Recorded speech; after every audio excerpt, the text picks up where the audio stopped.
જોઈ રહ્યા છો ભારત ટાઈમ્સ ન્યૂઝ અને આપની સાથે હું છું જાગૃતિ। પરીક્ષાલક્ષી આપણો આ કાર્યક્રમ છે કે જેમાં આપણે બોર્ડની એક્ઝામની સાથોસાથ માતા પિતા ઉપર જે પ્રેશર હોય છે, કારણ કે ફક્ત ને ફક્ત સંતાન એ દબાણમાં નથી હોતા બોર્ડની એક્ઝામને લઈને, પરંતુ તેઓની સાથે ખભેથી ખભો મિલાવનાર માતા પિતા પણ એટલા જ ભયમાં હોય છે અને એટલા માટે જ તેઓની સાથે હળી મળીને રહેવું ખૂબ જ જરૂરી બની જતું હોય છે।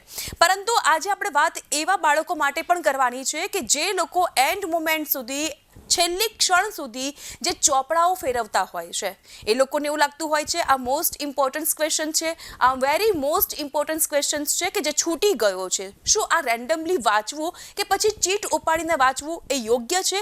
કેવા પ્રકારનું મટીરિયલ વર્ષની શરૂઆતથી લઈને છેલ્લા દિવસ સુધી આપણે પ્રિફર કરવું જોઈએ? આ તમામે તમામ બાબત ઉપર આજે આપણે ચર્ચા કરીશું અને ચર્ચા કરવા સ્ટુડિયોમાં મારી સાથે જોડાઈ ચૂક્યા છે કે જેઓ છેલ્લા ઘણા વખતથી શિક્ષણ જગત સાથે જોડાયેલા શિક્ષક પણ છે, પબ્લિશર પણ છે, મેહુલ ચૌહાણ। મેહુલભાઈ, સૌથી પહેલા સ્વાગત આપનું સ્ટુડિયોમાં। કેમ છો? બસ એકદમ।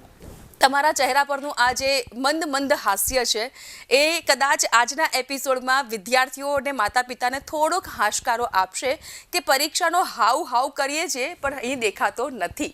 સાચી વાત? 100%। હવે આમ જોવા જઈએ ને તો પરીક્ષા એ એકલા વિદ્યાર્થીની નથી હોતી, જે આપ જેમ કીધું કે ભાઈ સાથે પરીક્ષા માતા પિતાની પણ હોય છે, એટલે તમે જે બોલે એ સત્ય છે। તમે તો પબ્લિશર રહી ચૂક્યા છો, આટલા વખતથી તમે એક શિક્ષકની ભૂમિકા પણ નિભાવી રહ્યા છો, તો કેવા પ્રકારનો ડર હોય છે વિદ્યાર્થીઓમાં? કેવા પ્રકારની ખાસ કરીને બોર્ડના વિદ્યાર્થીઓની ક્વેરીઝ હોય છે?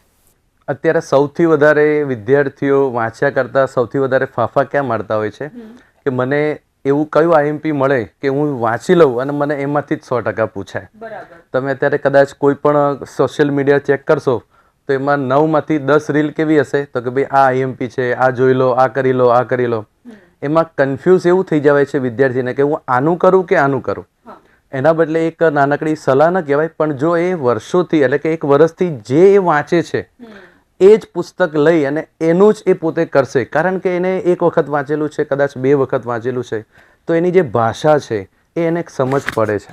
હવે શું થશે કે જો કોઈ બીજું પુસ્તક લેશે, કોઈ એમ કહેશે કે ભાઈ આ આઈએમપી છે તો આમાંથી જ કર, એની ભાષા અલગ હશે, એમાં શબ્દો અલગ હશે। હવે એને આગળ જે કરેલું છે એના કરતાં એ પોતે કન્ફ્યુઝ થઈ જશે કે ભાઈ પહેલામાં આવું આવ્યું તો આમાં કેમ ના આવ્યું? છે તો એક જ, પણ આખી વાક્ય રચના, શબ્દો બદલાઈ ગયા છે। તો એના કરતાં એને એપ્રિલથી કે મેથી જે શરૂઆત કરી છે એ જ પુસ્તક હવે બીજા બધા જ હટાવી દો, તમને જે મળ્યું છે એ તમારા માટે બેસ્ટ છે। એ પછી કોઈ પણ રેફરન્સ બુક હોય તમને મળી છે તો હવે એને જ પકડી રાખો, કારણ કે જો બીજી કોઈ પુસ્તક લીધું, કોઈક એવું કીધું કે આ આઈએમપી છે અને તમે કદાચ ખોલ્યું અને એના શબ્દો એ તમારા કાને ન પડ્યા હોય કે તમે એ શબ્દોથી પરિચિત ન હો તો તમે પોતે જ કન્ફ્યુઝ થશો। સાચી વાત છે, મારે આ કહેવું ન જોઈએ, પરંતુ હું ભારે હૃદય સાથે કહી રહી છું મેહુલભાઈ કે શિક્ષણ જગતને એક બિઝનેસ બનાવી દેવાયો છે। એટલા માટે હું કહી રહી છું કે એક સમય એવો હતો કે જ્યારે એક સબ્જેક્ટની એક જ રેફરન્સ બુક હતી, આજે એક સબ્જેક્ટની 10 થી 15 રેફરન્સ બુક બનાવવામાં આવે છે, 100 પેજનું, 150 પેજ, કે જેથી કરીને વિદ્યાર્થીઓને ઇઝી રહે। તો શું આ બધી રેફરન્સ બુક રાખવી જરૂરી છે કે પછી તમારી પાસે તમારી જે ટેક્સ્ટ બુક છે એ ટેક્સ્ટ બુકની તમે ભાષાને સમજો? આપણે કદાચ જાણ હશે કે ભાગવત ગીતા એક જ છે, પરંતુ એનું ભાષ્ય કે એનું ભાષાંતર ઘણી બધી જગ્યાએ થયેલું છે। એમ આપણે અહીંયા પુસ્તક એક જ છે, ટેક્સ્ટ બુક જે આપણને સરકારે આપેલું છે, પાઠ્યપુસ્તક એ છે। એમાંથી કોઈકે પેપર સેટ બનાવ્યા છે, કોઈકે રેફરન્સ બુક બનાવ્યું છે, કોઈકે આ બનાવ્યું છે, તે બનાવ્યું છે, બધું નીકળ્યું છે તો ચોપડીમાંથી જ। તો ખરેખર બીજું બધું જ કર્યું હોય તો વેરી ગુડ, પરંતુ હવે કદાચ એવું પણ થાય કે હવે થોડાક જ સમય બાકી છે બોર્ડની પરીક્ષાના, તો હવે ટેક્સ્ટ બુક જે છે ને એનું જ પાનું લાઈન એમાંથી તમને પ્રશ્ન મળવાના છે, એમાંથી જ મોટા પ્રશ્ન મળવાના છે, એમાંથી જ નાના પ્રશ્ન મળવાના છે, બધું એમાંથી જ મળવાનું છે। તો હવે થોડાક જ દિવસ બાકી છે તો તમે જે કર્યું છે, વિદ્યાર્થીઓએ જે કર્યું છે એ તો ભલે કર્યું, પરંતુ એક વખત હવે પુસ્તક વાંચી કાઢે દરેક। દાખલા તરીકે ગણિતમાં તો એના ઉદાહરણ પણ ગણી કાઢે અને સ્વાધ્યાયના દાખલા પણ ગણી કાઢે, વિજ્ઞાન છે કે પછી એક છે કે સ્ટેટ છે કે કોઈ પણ સબ્જેક્ટ છે, તો હવે એને જે ટેક્સ્ટ બુકમાં જે આપ્યું છે એ જ કરે, કારણ કે એમાંથી જ પૂછાતું હોય છે સૌથી વધારે. તો ખાસ કરીને ધોરણ 10થના એટલે કે 10માના બોર્ડના વિદ્યાર્થીઓ માટે તો આ પહેલી એક્ઝામ હશે, એટલે થોડોક સેલ્ફ કોન્ફિડન્સ હશે, ઓવર કોન્ફિડન્સ પણ હશે અને ક્યાંક ભય પણ હશે. એટલે એ વિદ્યાર્થીઓની વાત કરીએ તો એ વિદ્યાર્થીઓને આપણે ચિલ્ડ, રિલેક્સ રહો, શાંતિથી એક્ઝામને એન્જોય કરો એવું કહેવું હોય તો કેવી રીતે કહી શકીએ? લોકોનો ડર જે છે એ કઈ રીતે દૂર કરી શકીએ? સૌથી મોટો ડર એ હશે કે મને આ નથી આવડતું. ભાઈ, તને એક પ્રશ્ન નથી આવડતો, બીજા 10માંથી 9 તો આવડે છે ને. ખરેખર વિદ્યાર્થી જે 10મું નથી આવડતો ને એની પાછળ એ પોતે પડે છે. પણ ખરેખર એવું છે કે ભાઈ 9 આવડે છે તો એ 9માંથી તો તું સારામાં સારા માર્ક લાવી જ શકીશ. અને એવું તો છે નહીં કે તે જે 10મો તને નથી આવડતો એ જ બોર્ડમાં પૂછાશે. સૌથી અગત્યનું છે કે જો બ્લુ પ્રિન્ટ સારામાં સારી રીતે સમજી લીધી હશે વિદ્યાર્થીએ તો ખબર પડી જ જશે કે આ પ્રશ્ન આ ચેપ્ટરમાંથી જ આવવાનો છે. હવે ખબર છે 10મા ધોરણના વિજ્ઞાનની અંદર કે 4 માર્કનો મોટો સવાલ 5મા ચેપ્ટરમાંથી પૂછાય છે, તો પહેલા, બીજા, ત્રીજા, ચોથા ચેપ્ટરમાંથી મોટા સવાલ કરવાની જરૂર જ નથી. તો ખાલી એક બ્લુ પ્રિન્ટ સમજી લેશે તો એને બીજું કશું જ નડશે નહીં, એકદમ સરળતાથી એ પાસ થઈ જશે. ધોરણ 12ના વિદ્યાર્થીઓની વાત કરીએ તો બીક નથી હોતી, પણ એ લોકોનું કન્ફ્યુઝન અને સવાલ બદલાઈ જતા હોય છે. તો 12ના વિદ્યાર્થીઓમાં કેવા પ્રકારની મુશ્કેલીઓ તમે જોતા હોવ છો? સૌથી પહેલું તો 10માનો અનુભવ છે 12માના વિદ્યાર્થીને, એટલે એને તો એક્ઝામનો ડર તો લાગતો જ નહીં હોય. પરંતુ સૌથી મેઇન વસ્તુ એ છે કે પેલા 10મા ધોરણમાં 80 માર્ક હતું, અહીંયા 100 માર્ક છે. એટલે એ લોકોને થોડુંક વધારે, 10મામાં મેક્સિમમ 4 માર્કના સવાલ આવતા હોય છે, 12મામાં 5 માર્કના સવાલ આવતા હોય છે. એટલે એમને મહેનત તો થોડી વધારે જ કરવાની છે. પરંતુ 10મા ધોરણની અંદર કદાચ કોઈક સમયે મુદ્દાઓ નથી લખ્યા કે કોઈક લખવામાં થોડીક કાચપ રહી ગઈ છે, તો 12મામાં એ લોકોને સૌથી વધારે લખવાની અંદર સૌથી વધારે ધ્યાન આપવું પડતું હોય છે. ખાસ કરીને જે થિયરી સબ્જેક્ટ છે, ઇકો, બી અને ઇંગ્લિશ, તો એમાં એ લોકોએ સૌથી વધારે લખીને તૈયાર કરવું. એટલે એ લોકોનો જે ડર હોય કે કદાચ ઓવર કોન્ફિડન્સ હોય તો એમને ખબર પડી જશે કે ભાઈ મને આ નથી ફાવતું અથવા આ ફાવે છે.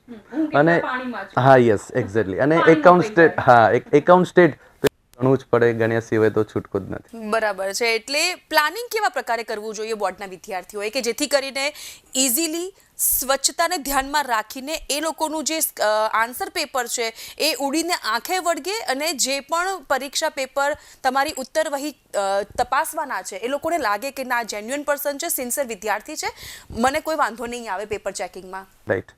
દર વર્ષે બોર્ડમાં જેની ઉત્તરવહી સારામાં સારી લખેલી હોય છે, તો બોર્ડવાળા પોતે એવા અમુક જે વિદ્યાર્થીઓ હોય એ લોકોની આ સપ્લિમેન્ટરી જે છે એને પ્રિન્ટ સ્વરૂપે દરેક સ્કૂલોમાં મોકલતા હોય છે કે ભાઈ આ રીતનું જો પેપર લખેલું હોય અથવા તો વિદ્યાર્થી આ રીતનું લખે તો વધારે સારું. તો આવતા વર્ષે કદાચ આપણું જ પેપર છપાય એવું કરવું હોય તો શું કરી શકાય? તો એના માટેની ઘણી બધી રીત છે. પહેલું તો હું આને પેપર લખવાની કળા એવું હું પૂછું, કારણ કે આ કળા જ છે એક પ્રકારની. તમે એવું તો શું કરો કે સામાવાળા સાહેબ જે છે એ તમને વધુ માર્ક આપે? તો એના માટે પહેલું તો ચેકચાક બિલકુલ નહીં કરવાની. તમને ખબર છે અને કદાચ ચેક કરશે તો સામેવાળા સરને ખબર છે કે આ ખોટું લખેલું છે, ત્રીજાને તો કોઈને ખબર જ નથી. તો ચેકચાક ઓછી કરો. બીજું કે જે હાસ્યો હોય છે એની જોડે એક બીજો નાનકડો હાસ્યો પણ બનાવો, એટલે એની જોડે તમને એના જે સબ ટોપિક કહેવાય કે એના જે મુદ્દાઓ પાડવા હોય તો એના માટે પણ એ તમને કામમાં આવે. નવો પ્રશ્ન નવા 5 લખો, કારણ કે એ નવો પ્રશ્ન જે ગણાતો હોય છે એની ઉપર જે ખાના હોય છે ટોટલ મરાતું હોય છે. એટલે બીજું શક્ય હોય તો 2 પ્રશ્નની વચ્ચે 2 થી 3 લાઈન જવા દો. ટૂંકમાં પેપર એટલું સરસ બનાવો કે સામેવાળાને એમ લાગે કે ના ભાઈ, આને મારે પૂરેપૂરા માર્ક આપવા જોઈએ. એટલે હું આને પેપર લખવાની કળા એવા નામથી હું ઓળખું છું, જે તમારે મેક્સિમમ પ્રેક્ટિસ કરો તો જ આ તમારા હાથમાં આવે. ઘણી વખત એવી માન્યતાઓ પણ હોય છે ને કે હું આ રંગની પેનનો યુઝ કરીશ, કાં તો હું સપ્લિમેન્ટરી ઉપર સો એન્ડ સો સ્લોગન રાખીશ, કાં તો કંઈક લખીશ, એ ન્યુમેરિકલ હોય કે વોટ એવર જે પણ હોય, તો એનાથી મારું પેપર સારું જશે. વિદ્યાર્થીઓને આ જે ગેરમાન્યતા છે એનાથી દૂર રહેવા માટે આપણે શું કહી શકીએ? 100% બહુ સારી તમે પ્રશ્ન પૂછેલો છે. ઘણી વખત વિદ્યાર્થીઓ પોતાના શું કહેવાય ભગવાન કે દેવતા એમના નામ લખતા હોય છે, તો બોર્ડમાં સ્ટ્રિક્ટલી એ ન લખવું એવો નિયમ છે. બીજું, પેન પણ અલગ અલગ જે કલરની વપરાતી હોય છે એ નહીં વાપરવાની. વિદ્યાર્થીઓને માત્ર 2 જ પેન, એક હેડિંગ મારવા માટે બ્લેક અને બ્લુ. આમ તો બ્લેક પણ નથી વપરાતી હોતી, પણ છતાં કદાચ હેડિંગ મારવા હોય કે મુખ્ય મુદ્દા લખવા હોય તો લખી શકે છે. આ 2 સિવાય છતાં બ્લેક ન વાપરે તો વધારે સારું. આ સિવાય બીજી કોઈ જ પેન એ વિદ્યાર્થીઓને વાપરવાની રહેતી નથી. એટલે કદાચ જો અત્યારે હાલ લખવાની પ્રેક્ટિસમાં વાપરતા હોય તો આજથી જ એ બંધ કરી દેવું. બીજું કે પેપરમાં એવી કોઈ નિશાની ન કરવી કે કદાચ એ ચોરી થઈ અથવા ચોરી કરી છે અથવા તો કોઈક એવી નિશાની બતાવે કે ભાઈ આના લીધે પેપર અલગ પડે, તો એવું કોઈ જ એમાં ન કરવું. ખાસ કરીને વિદ્યાર્થીઓ પેપરની શરૂઆતમાં શ્રી ગણેશાય નમઃ કે જે પણ કંઈ લખતા હોય છે કે જે પણ હોય તો એવું કશું ન કરવું. આ બોર્ડનો એક નિયમ છે. આત્મવિશ્વાસમાં વધારો કેવી રીતે કરી શકીએ? કારણ કે રોજ સવારે આપણે ઉઠીએ એટલે મોર્નિંગ મંત્રા હોય છે.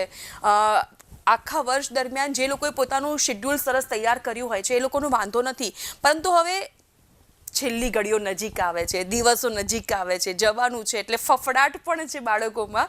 તો એવા સંજોગોમાં પોતાની જાતને પ્રિપેર કરવા માટે એ લોકો કયા કયા કિમિયા અપનાવી શકે? હવે ખૂબ જ ઓછા દિવસ બાકી છે. શક્ય હોય તો મેઇન જે વિષય છે એનું રોજ એકવાર પેપર લખે, સામે ઘડિયાળ મૂકી દેશે અને પોતે જ્યાં પણ બેઠા હોય એમનું સ્ટડી ટેબલ કે જ્યાં બી હોય સ્ટાર્ટ કરે કે ભાઈ 10 થી 1 અથવા તો એમનું 10મા ધોરણને 10:30 થી 1:30નો ટાઈમ છે અને 12મા ધોરણવાળાને 3 થી 6નો ટાઈમ છે. તો એવા સમયે જ એ પોતે પેપર લખવા બેસે, જાણે એ પોતે કોઈ રૂમની અંદર બોર્ડની જ પરીક્ષા આપી રહ્યા છે. એ રીતે એ પોતે પ્રેક્ટિસ કરે હવે એના દિવસોમાં, તો એને ખબર પડશે કે મારું પેપર આટલા સમયમાં જ પૂરું થાય છે. તો એને એક જો એમને પ્રેક્ટિસ કરવામાં આવે તો કે ભાઈ પહેલો વિભાગ આટલા મિનિટમાં કરવો, બીજો વિભાગ આટલા મિનિટમાં જ પૂરો કરવો. શક્ય હોય તો અક્ષરો ન બગાડીને 2.5 મિનિટ વધારે લઈને પેપર પૂરું કરવું જ. કારણ કે 2 થી 5 મિનિટ બોર્ડવાળા જે સૂચનાઓ કે આ છે તે છે એ પણ આપતા હોય છે. આ સિવાય એમને સ્ટીકર ચોંટાડવું, દોરી બાંધવી 5-7 મિનિટ એની બગડતી હોય છે. તો આપણે 3 કલાકમાંથી એવું વિચારી લઈએ કે 20 મિનિટે બાદ જ કરી દઈએ, તો 2.5 થી વધુ 2.75. એક સૌથી અગત્યની વસ્તુ છે કે એનું પેપર વિદ્યાર્થી પોતે વાંચે. કારણ કે જ્યારે એ લખતો હોય છે ત્યારે અતિ ઝડપથી લખવામાં એને ખબર નથી રહેતી કે મેં કોઈ ભૂલ કરી છે, કે આ શબ્દ રહી ગયો છે. સમજો કે કોઈ આંકડાકીય માહિતી હોય તો પાછળ એકમ લખવો જરૂરી છે, એ ન લખ્યો હોય, ખોટો લખી ગયો હોય, તો જ્યારે પોતે પોતાનું પેપર વાંચશે તો એને 2 થી 5 ભૂલો એની દેખાશે. હા, યસ, એને એમાં 2 થી 5 ભૂલો એને પોતાને મળી અને એ સુધારશે તો કદાચ 1-2 માર્ક એ રીતે વધી ગયા. તો એક બીજું કે સવારથી એ પોતે વાંચવા બેસે, સમજો કે 7 વાગે ઉઠીને વાંચવા બેસી ગયો તો 7 થી 8 એક વિષય, પછી 5 મિનિટની બ્રેક, 8 થી 9 એક વિષય, પછી 2 મિનિટની બ્રેક, પછી કદાચ 10 વાગે પેપર એ પોતે આપવા બેસવાના હોય તો એના અડધો કલાક પહેલા નાસ્તો કરી લે. જેમ બોર્ડની એક્ઝામ આપવા જઈ રહ્યા છે એ જ રીતે હવે સવારે વહેલા અતિશય વહેલા જાગે પણ નહીં અને અતિ મોડા રાત્રે સૂવે પણ નહીં.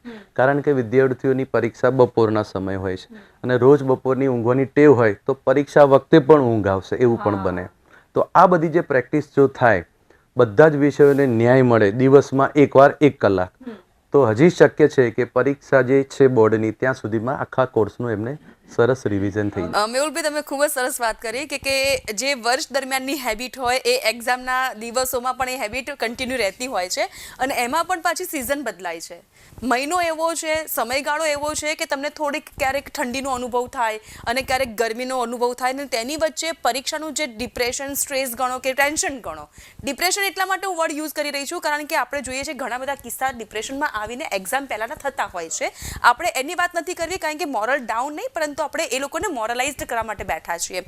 તો માતા પિતાએ બાળકોના રૂટીન શેડ્યુલને કેવી રીતે બેલેન્સ કરવું જોઈએ? કારણ કે ખાણીપીણી જો બદલવી જોઈએ, અમુક વસ્તુને આપણે એડ ઓન કરવી, અમુક વસ્તુને આપણે બાકાત કરવી, એવું કરી શકીએ? આમાં પહેલું તો હવે થોડાક જ દિવસ જે બાકી છે એમાં હવે વાલી તરીકે માતા પિતાએ સૌથી પહેલાં તો એમને ખાણીપીણીનું ધ્યાન રાખવું. એ પોતે શું જમે છે. ઘણી વખત કેવું હોય કે રાત્રે અતિશય હેવી જમી અને પોતે વાંચવા બેસે એટલે સ્વાભાવિક છે કે ઊંઘ આવવાની જ છે. બહારનું ન ખાય, કારણ કે જ્યારે ઋતુ બદલાય છે ત્યારે પાચન તંત્રમાં અને આ તે બધું પાચન શક્તિમાં પણ કંઈક ને કંઈક અસર હોય. જો બહારનું ખાય અને કદાચ ફૂડ પોઈઝનિંગ કે બીજું કંઈ ઝાડા ઉલટી તો એના 2 થી 4 દિવસ બગડશે, તો એમાં પાછું એ પોતે વાંચન નહીં કરી શકે. બીજું, વાલી તરીકે સવારે અતિશય વહેલા જગાડવા. અત્યાર સુધી જગાડતા ઓકે, પણ હવે એ જે બી 5 વાગે કે 6 વાગે જગાડે અને રાત્રે 11 વાગે વધુ 12 વાગે સૂઈ જાય, એ ખાસ ધ્યાનમાં રાખવું. બીજું કે અત્યારે હવે જેમ મોસમ બદલાય છે એટલે કેટલાય ઘરની અંદર હવે એસી ચાલુ થઈ જશે, સ્વાભાવિક છે કે સ્કૂલમાં જ્યારે પરીક્ષા આપવા જશે ત્યાં એસી તો છે નહીં, એટલે એને થોડુંક એવો અનુભવ કરવાનો કે ભાઈ થોડીક ગરમી કે થોડીક શાંતિ એ રીતે પોતે પેપર એવી જગ્યાએ બેસીને લખે એટલે એને સ્કૂલનું જેમ છે વાતાવરણ એટમોસ્ફિયર એ રીતનું એને ઘરે મળે તો ત્યાં પણ એને કોઈ તકલીફ ન થાય. કેમ કે આપણે જાણીએ છીએ કે બધી સ્કૂલોમાં બધી પ્રકારની ફેસિલિટી નથી હોતી. ઘણી બધી સ્કૂલ એવી છે કે આખા ક્લાસની અંદર 2 કે 3 જ પંખા હોય, તો સ્વાભાવિક છે કે એને 3 કલાક ગરમીમાં બેસવું જ પડશે. તો આવી બધી જો એને પ્રેક્ટિસ કરે તો એને એ વખતે જ્યારે એક્ઝામ આપવા જશે ત્યારે એને કોઈ તકલીફ નડશે નહીં. સવાલ ન પૂછવો જોઈએ, પરંતુ તેમ છતાં પણ પૂછવાની જરૂર એટલા માટે લાગી રહી છે કારણ કે બાળકોને સ્પર્શતો આ સેન્સિટિવ મુદ્દો છે. એક્ઝામ પહેલાં ઘણા બાળકોનો હતાશામાં ઘેરાઈ ચૂકતા હોય છે. મને નહીં આવડે તો હું શું કરીશ, મમ્મી પપ્પા મને વઢશે, મને પૂછશે એક્ઝામ પછી કે તારું પેપર કેવું ગયું, જો સારું નહીં જાય તો. હજુ તો પેપર હાથમાં આવ્યું નથી, પણ ક્લાસરૂમમાં કાં તો પછી પરીક્ષા ખંડમાં પગ મૂકતાની સાથે જ એ ફિલિંગ્સ ક્યાંક ને ક્યાંક હિડન હોય જ છે. તો એ હતાશાને આપણે દૂર કેવી રીતે કરી શકીએ, એ લોકોને આપણે કેવી રીતે કોન્ફિડન્સમાં લાવી શકીએ, આપણે શું કરી શકીએ? આની અંદર સૌથી વધારે જો કોઈ મહત્વનો ફાળો આપી શકે એમ હોય તો માતા પિતા છે. અત્યારે હાલ હવે એમના શબ્દો એવા હોવા જોઈએ કે જે વિદ્યાર્થીના માનસપટ ઉપર એને દુઃખ ન કરે અથવા તો એને કોઈ ટોચ ના મારે કે ભાઈ કેમ તને આ નથી આવડતું. હવે નથી આવડતું એને છોડી દો, કારણ કે શક્ય છે કે દરેક વિદ્યાર્થીને કે 100માંથી 100% કે 100માંથી 100 આવડવું જોઈએ એવું શક્ય નથી. હવે 100માંથી 10% નથી આવડતું, ચલો છોડી દઈએ 20% નથી આવડતું, પણ 80% તો આવડે છે ને.